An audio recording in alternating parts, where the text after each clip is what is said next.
If we get a flat tire on our car, we can easily lift the car weighing hundreds of kilos and change the tire by using a jack.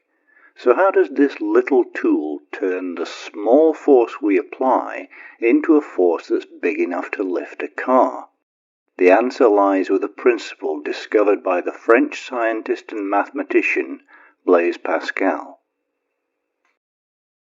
According to Pascal's principle, in an enclosed system that's filled with an incompressible fluid, a pressure change is transmitted through the fluid without any loss. This means when we apply a force and move the first piston, the other piston will move in the opposite direction. Because the force we apply to the first piston creates an additional pressure in the fluid, and this pressure is evenly distributed throughout the fluid, the pressure created in the area just below the second piston causes the piston to move upwards. According to Pascal's principle, the change of pressure in the fluid depends on the force we apply and the base area of the pistons. The pressure change created in the fluid is transmitted equally everywhere throughout the system.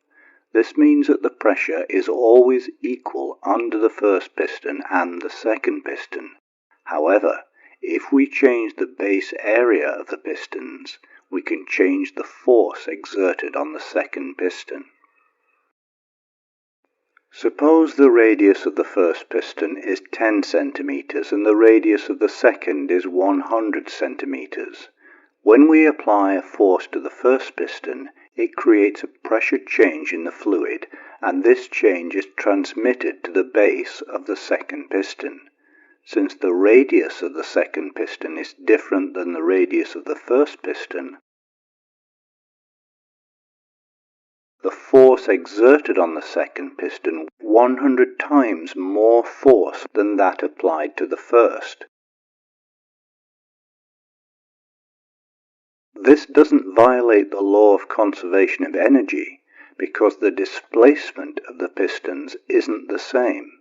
In our example, when the first piston moves 50 centimeters downward, the second piston moves only 0.5 centimeter upward, 100 times less. Therefore, the law of conservation of energy holds. So now we know how a hydraulic jack works.